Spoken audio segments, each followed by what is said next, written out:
샬롬, 충주 봉제스톤의 강문호 목사입니다. 이 시간 저는 이것이 사명이다, 그런 제목으로 말씀 같이 나눕니다. 칼 힐티는 사명받은 날은 생일날보다 낫다, 이렇게 말했습니다.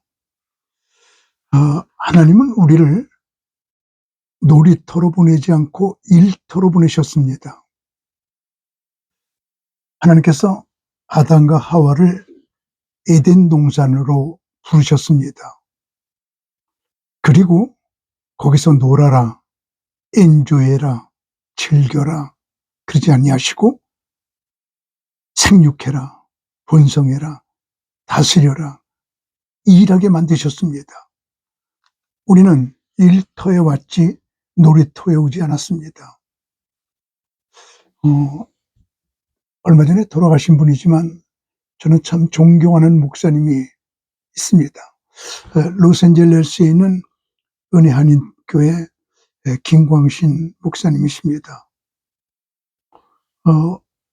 통계가 나왔는데 지구상에서 2000년 동안 단일교회가 교회를 제일 많이 개척한 교회가 은혜 한인교회로 기록이 됐습니다.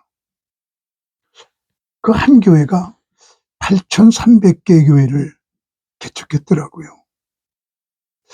6,300개 교회 개척을 했을 때 서울 인터컨티넨탈 호텔에서 기념 예배를 드렸습니다. 그때 김광신 목사님께서 제게 그 목사님 순서 하나 맡아줘요. 그래서 무슨 순서예요? 그랬더니 그냥 기도하지 않고 와도 돼요. 그래요. 시시한 거죠. 준비 안 해도 되는 순서죠. 그래서 가서 순서지를 보니까 예배 다 끝난 다음에 1m 되는 케이크를 자르는데 칼이 한 2m 돼요. 3명이 붙잡아야 돼요. 칼끝 붙잡는 게 제게 맡겨진 임무더라고요. 그래서 칼끝 붙잡고 1m 되는 케이크를 자르면서 6,300개 교회 개척한 축하 예배를 성비하게 드린 기억이 있습니다. 그 교회 부흥회를 4번 제가 가서 인도했습니다. 그때 이런 일이 있었습니다. 이제 부흥회 다 끝났어요. 김광신 목사님, 사모님, 그리고 저하고 우리 집사람 4명이서 이제 저녁 식사를 하는데 그 사모님께서 여보, 우리 부흥회는 끝났고 당신하고 강 목사님은 빅베어산에 올라가서 3박 4일 띠레스티아스 하고 내려오게 될 텐데 우리가 여기서 뭐 해요? 우리 팜스프링으로 2박 3일 휴가 좀 줘요. 강 목사님 사모님도 왔으니까 온천지대 가서 좀 쉬었다가 하루 일찍 와서 맛있는 밥 해놓고 기다릴게요. 그래요? 그래서 내가 얼른 받았죠. 아우, 어떻게 그런 생각하셨어요? 집에서 뭐 해요? 두 분이 잘 갔다 오세요. 부흥회도 끝났잖아요.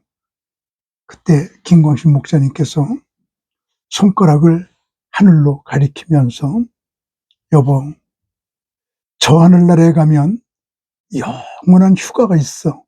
1000년, 만년? 아니, 영원히 휴가인데 왜 이 땅에서 100년도 못 사는데 휴가 가려고 그래. 가지 말고 놀지 말고 일해요. 이렇게 얘기를 하더라고요. 지금도 그 손가락이 저를 가리킵니다. 그래서 목회하면서 아내하고 같이 그 이후에 휴가를 즐겨본 적이 없습니다. 아내도 자녀도 불만투성이었지요. 우리는 일하다가 하나님 앞에 가야 됩니다. 하나님은 우리를 놀이터로 보내지 않고 일터로 보내셨습니다.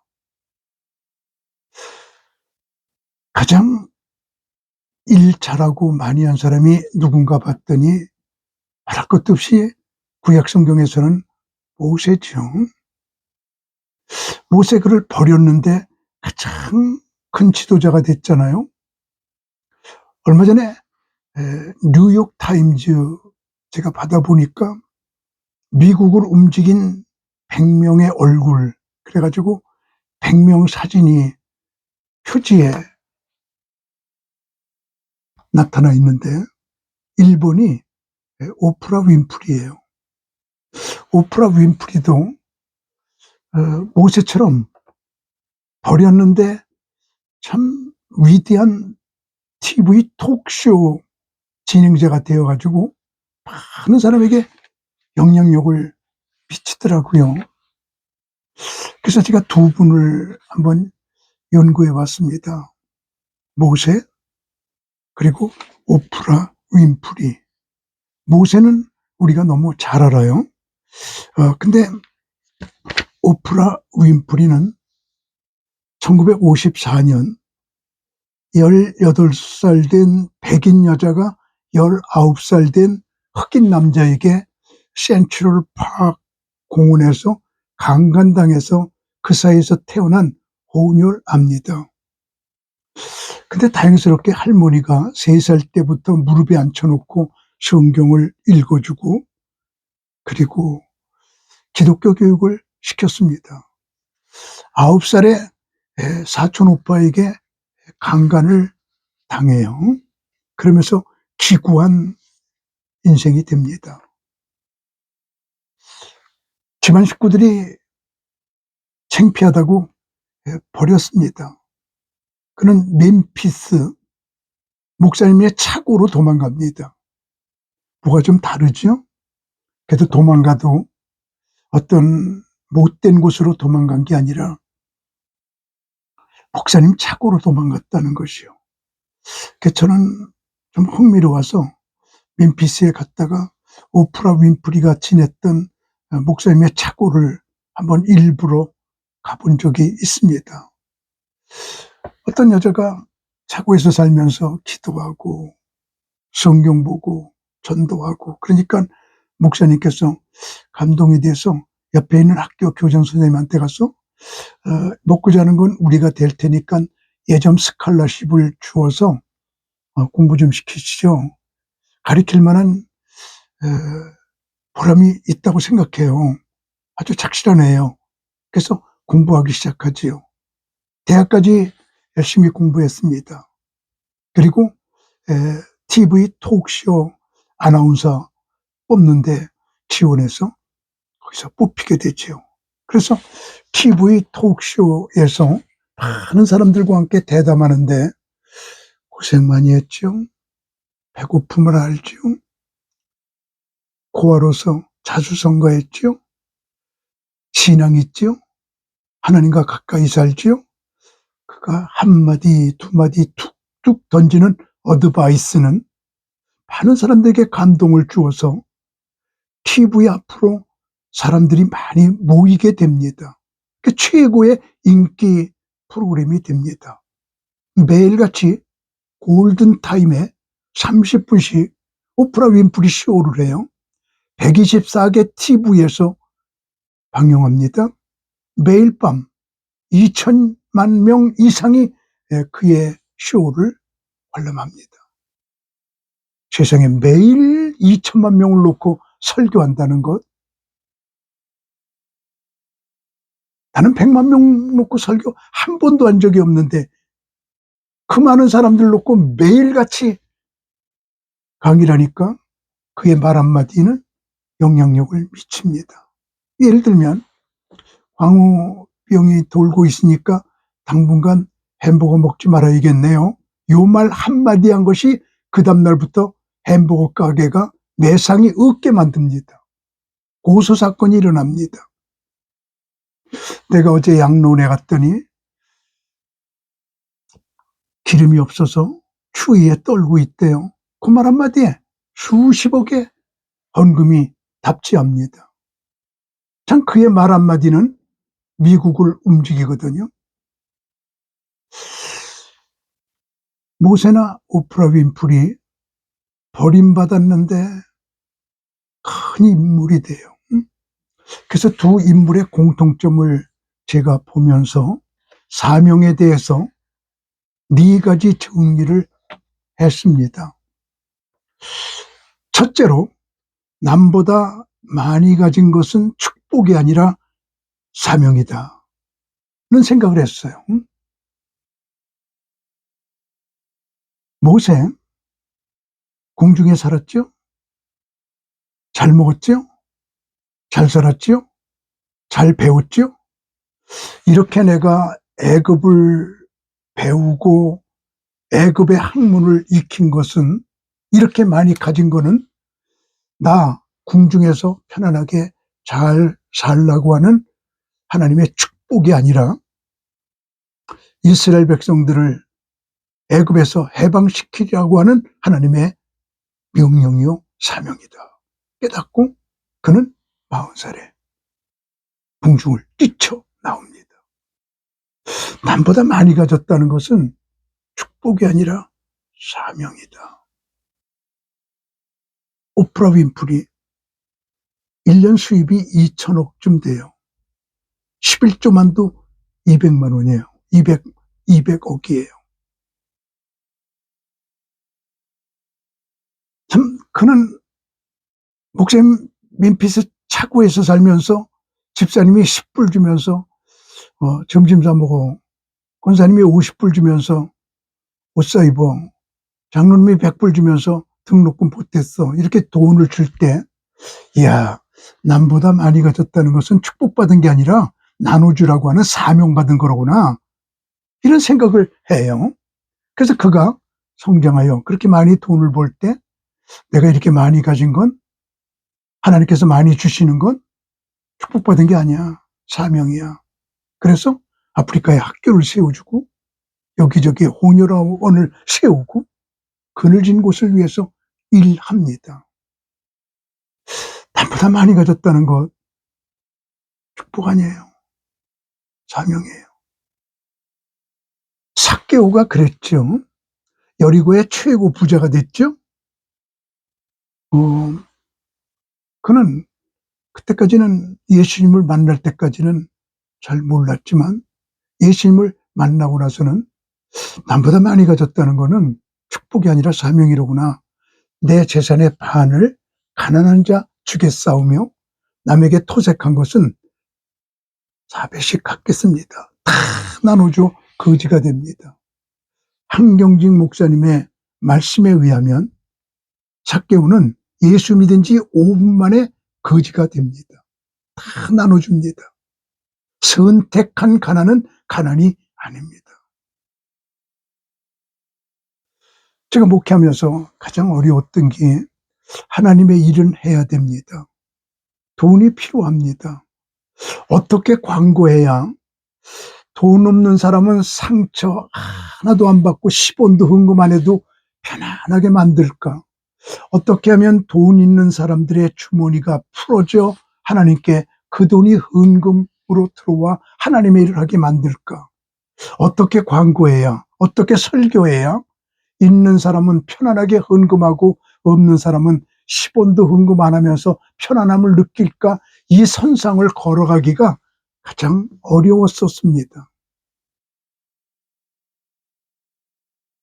남보다 많이 가졌다는 것은 축복이 아니라 사명입니다. 두 번째, 오프라 윈프리와 모세를 보면서 느끼는 것은 남보다 아파하는 것은 고통이 아니라 사명이다. 다시 한번요. 남보다 아파하는 것은 고통이 아니라 사명이다. 모세, 다른 아이들 태어날 때 다 죽을 때 다 날강에 빠뜨려 죽였잖아요. 모세 혼자만 살았습니다. 제가 이스라엘에서 책 갖다 번역한 것이 38권인데 그중에 비하인드 스토리 오브 더 엑소더스라는 책을 보니까 믿을 만한 것은 아닙니다. 그때 60만 명의 아이들을 죽였다고 되어 있습니다. 성경엔 없으니까 참고만 하세요. 60만 명의 아이들이 죽을 때 모세 하나만 살아났고 가정마다 다 아픔이 있었잖아요. 아, 나 축복받았구나. 나 혼자만 살았구나. 그는 민족을 떠나 가정을 떠나 궁중에서 혼자 그렇게 살아가면서 이 아픔을 내가 닦아줘야겠다. 그리고 궁중을 뛰쳐나가게 되지요. 아픔이 사명이 됩니다. 오프라 윈프리도 마찬가지입니다. 그는 혼혈아의 아픔이 있었어요. 흑인이 아니에요. 백인이 아니에요. 흑인도 환영하지 않아요. 백인도 환영하지 않아요. 혼혈아예요. 아, 혼혈아를 볼 때마다 아파요. 그래서 혼혈아원을 세웁니다. 자기가 고아로 자랐잖아요. 멤피스에서 고아로 혼자서 자랐습니다. 아팠습니다. 외로움이 뭔지를 압니다. 밤에 혼자 있을 때 고독을 압니다.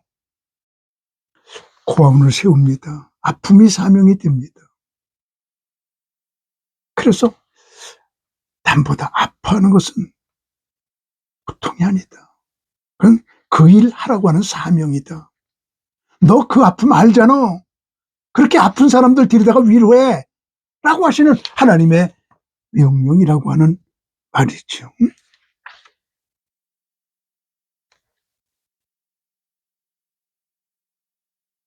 남보다 아파하는 것은 고통이 아니라 사명입니다. 우리나라에서 한센시병, 문둥병에 걸리면 소록교에 갔지요. 지금은 문둥병, 불치병이 아니고 다 고치니까 괜찮습니다. 근데 당시는 불치병이었어요. 하와이에 문둥병자가 생기면 몰로카이 섬의 카라우파파에 전부 다 유배를 시켰습니다. 그 속에 다미엔 신부가 가서 그들과 함께 아픔을 나누며 지내요. 나는 경비행기를 빌려 타고 한번 그곳을 가봤습니다. 혼자 탔습니다, 비행기에. 그랬더니 다미에는 세상 떠났는데 그 비서가 나를 맞으러 나왔어요. 공항부터 다미엔이 일하던 현장을 답사하기 위해서 가는 길 양쪽은 다 무덤이었어요.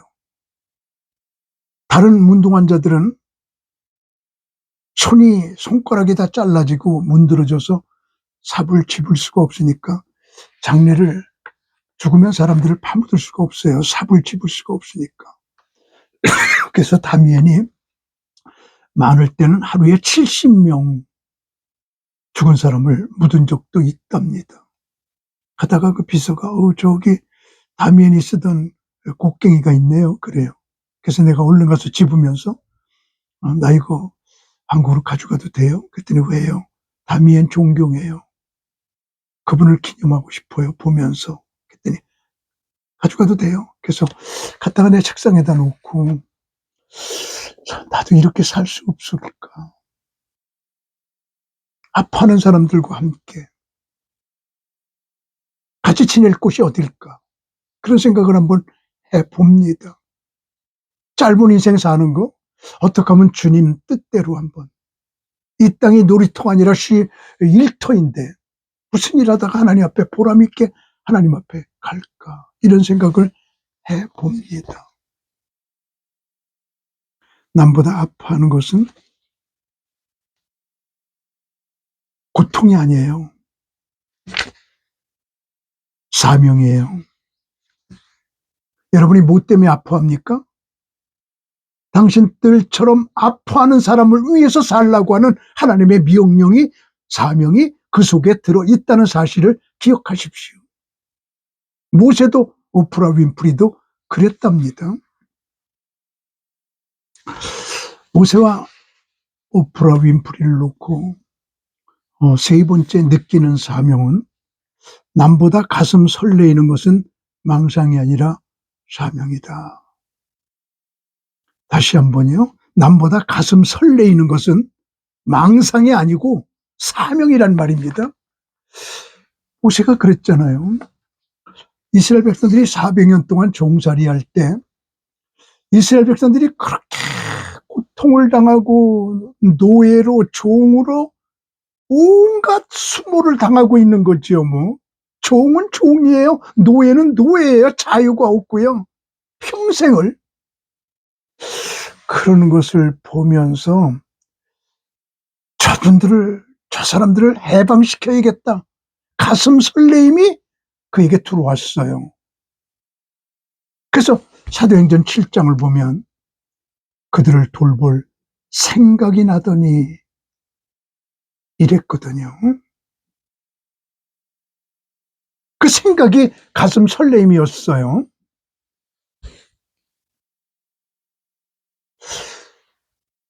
오프라 윈프리도 그렇습니다.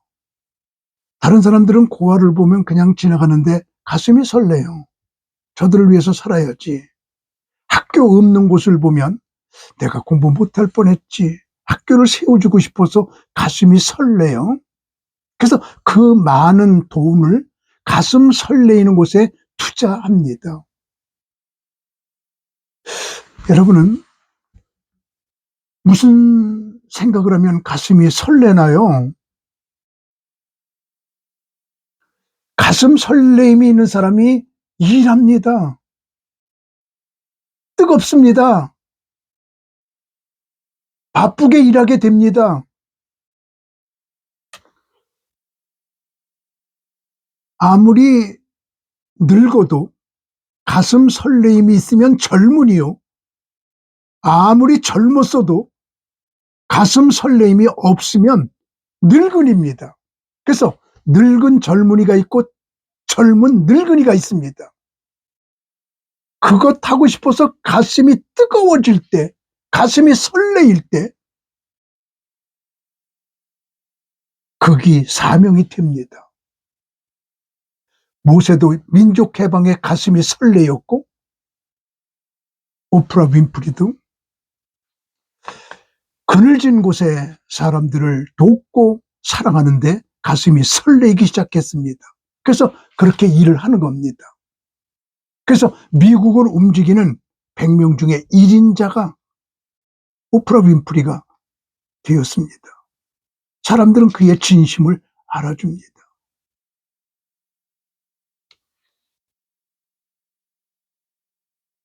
저는 어떤 가슴이 설레는, 어떤 가슴 설렘이 있는지 잠깐 말씀드려도 될까요?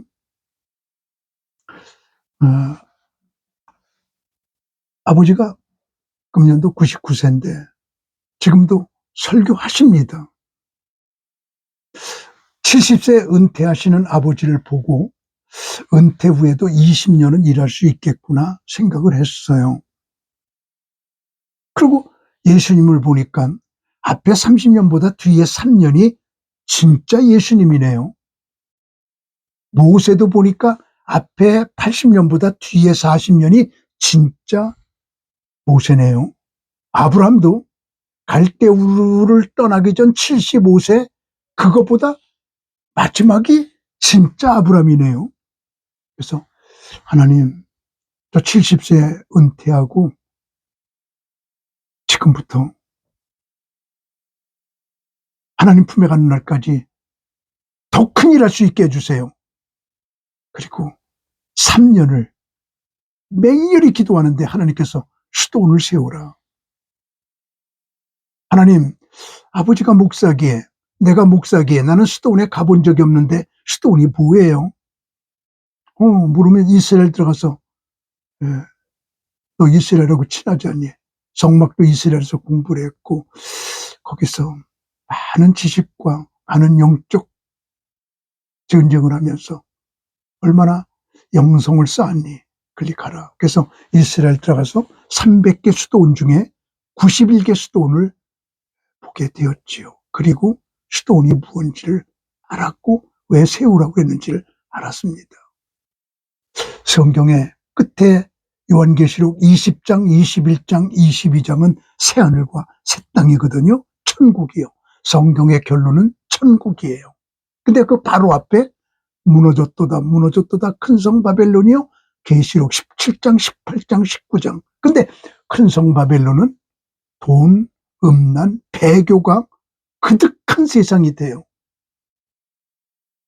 그 세 문화에 빠지면 천국으로 못 들어가요.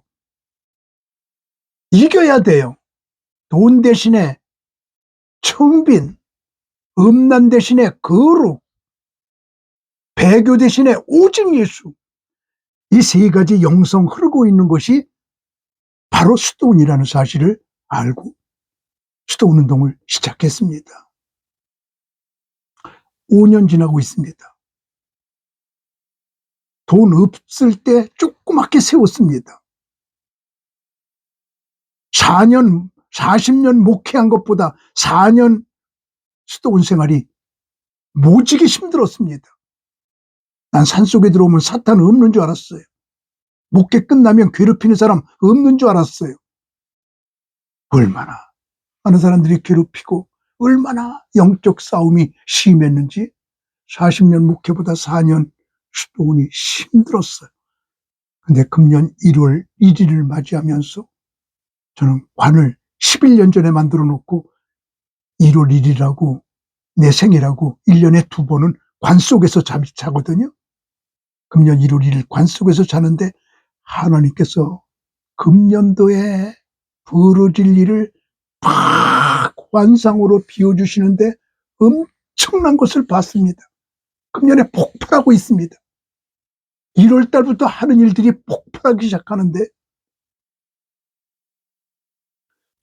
수도원에 숙소가 없어서 우리 수도원 앞에 펜션들이 우리 수도원에 숙소가 되고 있습니다. 비좁아서 견딜 수가 없습니다.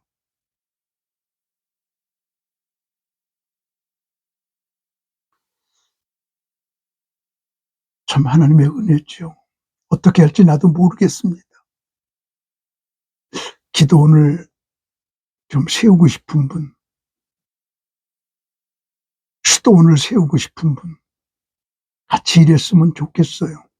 그리고 나는 이제 80이 내일 모레니까 제가 여기에 세운 이 수도원의 재산을 다 드릴 테니까 관리했으면 좋겠어요. 다 드리고 싶어요. 나는 기도하고 강의하고 수도하고 이것만 하고 싶고 돈, 재산 관계하고 싶지가 않아요. 우리 수도원을 받을 분, 물론 무료지요. 하나님 재산이니까 예수님 오신 날까지 관리하겠다고 하는 조건으로 다 등기 이전까지 다 해드릴 테니까 맡아서 멋지게 한번 수도원, 기도원 운영해 봐요.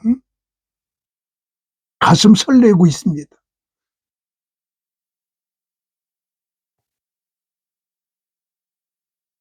남보다 가슴 설레는 것은 방상이 아니라 사명입니다. 너희 안에서 행하시는 이는 하나님이시니 자기의 기쁘신 뜻을 위해서 너에게 소원을 두고 행하신다 그랬습니다. 은퇴하고 나서 얼마나 일이 많은지 아침부터 저녁까지 쉴 틈 없이 그냥 일해도 끝이 없습니다. 현역으로 목사로 일할 때보다 더 일이 많아가지고요. 어디 놀러 가본 적 한 번도 없습니다. 설교하러 밖에 나가는 것 외에는 봉쇄 수도원에 머물면서 기도, 성경 연구, 수도원 관리, 책 출판하기, 쉴 틈 없이 하나님은 우리를 놀이터로 보내지 않고 일터로 보냈다 그러셨습니다. 마지막 네 번째로 남보다 부담이 되는 것은 강요가 아니라 사명이다. 남보다 부담이 되는 건 강요가 아니라 사명입니다. 왜 그런지 모세는 바로의 악정 밑에서 고통을 당하고 있는 사람들을 볼 때 부담이 갔어요. 400년 동안 이스라엘 백성들을 애굽에서 해방시켜 보겠다고 도전한 사람이 한 명도 없었어요. 400년 만에 첫 도전, 첫 부담. 저들을 그냥 두면 안 되겠다. 우리 민족을 영원히 여기서 종살이하게 할 수 없다. 저들을 인도해내야 되겠다.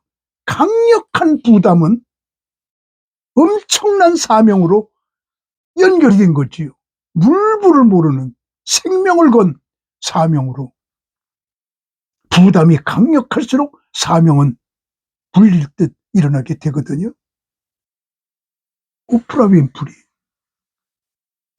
길을 가다 고아가 쓰러져 있는 거 보면 같이 가는 사람은 빨리 가자 그러는데 아니야.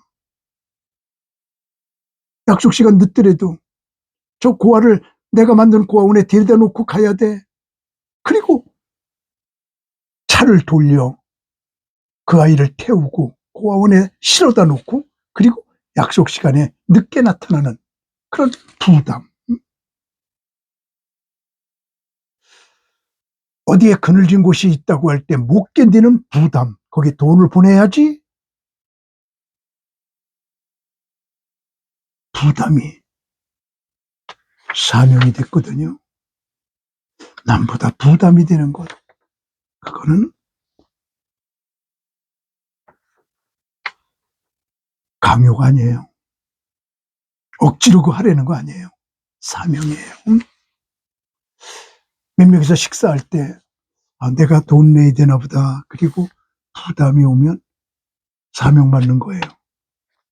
얼른 가서 돈 내면 돼요. 저는 앞으로 수원에서 앞으로 큰성 바벨론 문화가 온 세계를 덮을 거거든요. 돈이면 최고입니다. 음란이 깔릴 겁니다. 배교가 온 세상에 그득할 것입니다. 돈 대신에 청빈, 음란 대신에 거룩, 배교 대신에 오직 예수, 이 세 가지 영성을 온 세상에 뿌리며 사탄과 싸우는데 나의 온 생애를 바칠 겁니다. 강요가 아니라 저는 부담이 사명입니다. 그렇습니다. 전 오늘 이것이 사명이다. 이런 제목으로 모세와 오프라 윈프리의 사명을 비교하면서 네 마디를 말씀드렸습니다. 남보다 많이 가진 것은 축복이 아니라 사명이다. 남보다 아파하는 것은 고통이 아니라 사명이다. 남보다 가슴 설레이는 것은 망상이 아니라 사명이다. 남보다 부담이 되는 것은 강요가 아니라 사명이다. 이 짧은 메시지를 통해서 여기 있는 여러분 모두는 우리 하나님이 놀이터로 보내지 않고 일터로 보내셨다는 확실한 사명으로 열심히 일하다가 하나님 앞에 가는 은총이 임하기를 바랍니다. 샬롬.